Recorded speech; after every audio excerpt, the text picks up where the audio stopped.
Fíjense, lo primero es que la revolución venezolana se produce dentro del marco de una crisis general del sistema capitalista mundial. O sea, juzgar lo pequeño, lo local, dentro del marco mundial, no es lo acostumbrado. Lo normal, lo frecuente es que uno juzgue lo local dentro de lo local. Y lo vea también dentro del pensamiento lineal.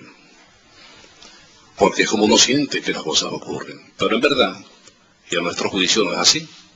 A nuestro juicio hay un sistema mundial que tiene una serie de elementos, que tiene una estructura en forma de red, relaciones sociales, que son las estructuras. Las estructuras son elementos de relaciones, y los elementos a nuestro juicio son relaciones del pasado que se han corporalizado de alguna manera en edificios, en construcciones, en carreteras, en una manera de ocupar el territorio, en una manera como han emergido las instituciones que manejan las relaciones sociales dentro de ese territorio, etcétera, etcétera. Entonces, Venezuela se llega a un momento de ruptura del orden, de una necesidad de cambio, como consecuencia de esa situación que tiene el sistema mundial, también de cambio, de inestabilidad, lo que se llama sistémicamente un momento de bifurcación, o sea, donde un sistema llega a una inestabilidad tal por la marcha de sus tendencias que no tiene más remedio que transformarse en otra cosa, buena o mala, peor o mejor que la anterior, pero que tiene que transformarse. Pero nosotros pensamos que la sociedad humana es un sistema, y que ese sistema tiene, lo que decía antes, un patrón organizacional, que es la red, funciona en forma de red como todos los sistemas vivos, y que tiene un proceso vital, que en el caso de los sistemas humanos es la cultura. La cultura es lo que le da a los humanos, o lo que le da a las cosas por parte de los humanos un significado. O sea, las cosas significan algo a través de la cultura. Y lo que las cosas significan para nosotros es lo que nos motiva a actuar de una o de otra manera. O sea, la dotación de significado es fundamental. Y por eso la lucha ideológica, la lucha política apoyada sobre la cuestión ideológica, es fundamental para poder cambiar los significados. El humano, o sea, la sociedad humana, que tiene como elemento fundamental los individuos, cada individuo es como lo digo que es como una bolita, bueno, de piel que nos separa totalmente del resto de la naturaleza y de los otros hombres. Y esas bolitas se van interrelacionando en lo social. Entonces el hombre tiene una unidad dialéctica, lo que podríamos llamar la naturaleza humana, donde se compone de una contradicción entre el ser individual y el ser social.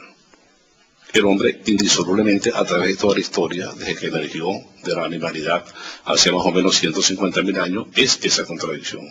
Y esa contradicción a la vez se mueve sobre otra mayor, que es la que existe entre la sociedad y la naturaleza.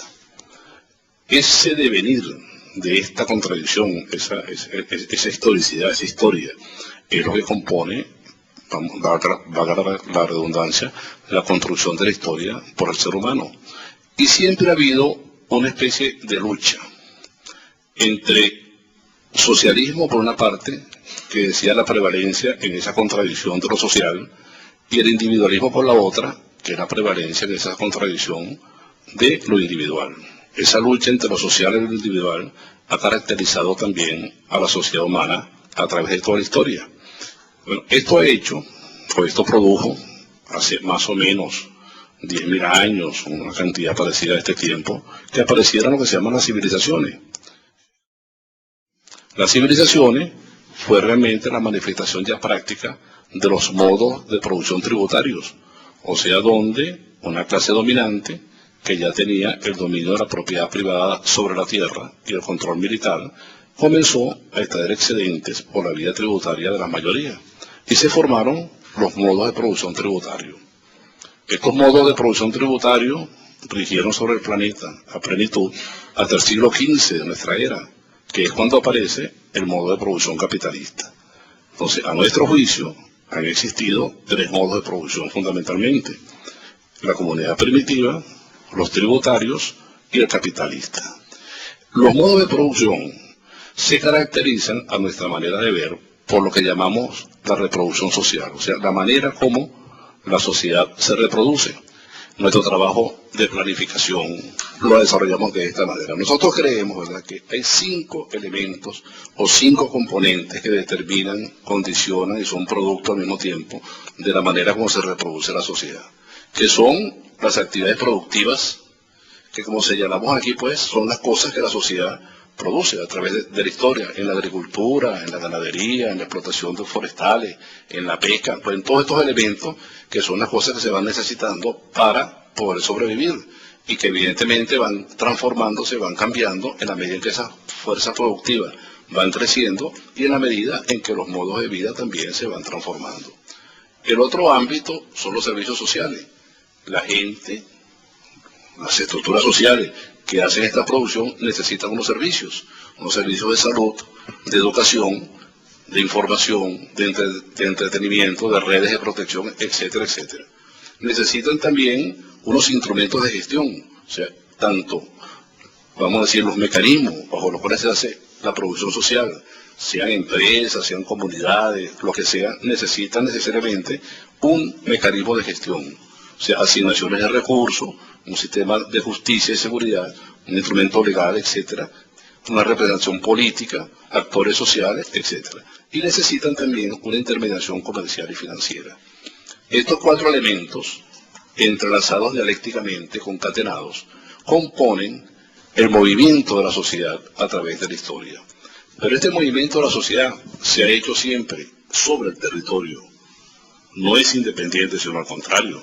Está totalmente compenetrado con la ocupación del territorio. Entonces, el 5.º elemento son lo que nosotros llamamos las infraestructuras territoriales, que son el manejo de la energía. Inclusive hay quienes dicen, pues, que la energía ha sido casi el factor determinante en la inmensa mayoría de los modos de producción que hasta ahorita han ocurrido en el planeta. El manejo del agua, cómo utilizamos el agua, cómo nos ubicamos en el territorio de acuerdo al agua, por cuenca, contra las cuencas, etcétera. Los transportes, cómo nos comunicamos entre uno y otro poblado, los asentamientos humanos, cómo nos asentamos, cómo vivimos, y los sistemas de comunicación e información que han venido variando. Estos 5 elementos, las actividades productivas, los servicios sociales, los instrumentos sociales, la intermediación y las 5 infraestructuras, es lo que componen dialécticamente los modos de producción. Todos ellos guiados por la cultura. O sea, lo que motoriza todo esto es la cultura, que es la percepción que se tiene de la cosa y que a la larga se transforma en una relación entre el territorio, la sociedad, que se mueve dentro de estos 4 elementos, y el Estado, que es lo que guía, pues, la ideología y la política.